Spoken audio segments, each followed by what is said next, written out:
I'm Tom from Do It Yourself Home Automation, and this is a look at the Doc Brown's bottle rack. So this is a really helpful bottle rack if you use Doc Brown's bottles and you have a kid in the house. You can see that there's two different layers to it. So this arrives flat packed, and there's the base down here, and then you've got these two kind of carousels that are able to spin around. It's almost like a Lazy Susan type of design here. And it has these different little attachments so that you can put all the parts of your Doc Brown's bottles on here after you sanitize them and while you're waiting for them to dry, which you can see here. So these little upright pieces can be used for the actual bottles themselves. It has these little grips on the side that you can put the nipples into to dry. And then you've just got this space in the middle that you can put all the different other pieces onto. And I think you can use these little holes for some kind of specialized function. I just tend to drop everything on the top there. And you can see you can spin this around so you can easily access everything as it's drying.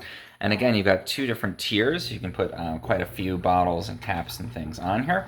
And any of the water that drips off of it falls into this drip kind of pan area down here. And then it can actually be set up so that it's over the sink. You can see the hole there is over the sink, and you can just drain the water out into the sink. So it's a pretty easy way to dry your bottles out and to be able to capture that water so it doesn't end up all over your countertop there.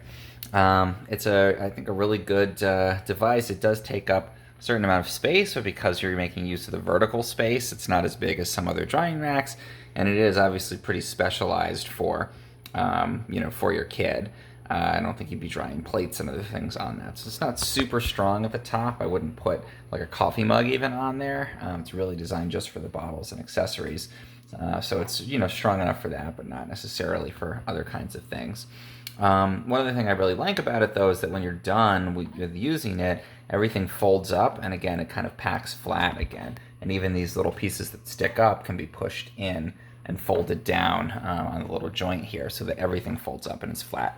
And that makes it really easy to put it away or to use it for travel, or once you're no longer using bottles, you can stash it away somewhere, and if you end up with another kid in the future or you want to donate it, it's really easy to take it back out, and it doesn't take up a ton of storage space like a normal drying rack would, because again, it does kind of fold up and become a flat packed item again. Pretty inexpensive. I think I've seen it range from $20, $30, something like that on Amazon, depending on the day, and you can probably get deals on it too. You can get it locally, I think at Target as well. And this is, again, really helpful if you're using the Doc Brown's bottles. I can't imagine why you couldn't use it with other brands of bottles as well. Again, I really don't make use of the specialized kind of compartments on here. I just sort of throw everything on, and that works fine. If you found this helpful in any way, please subscribe to my channel. It really helps.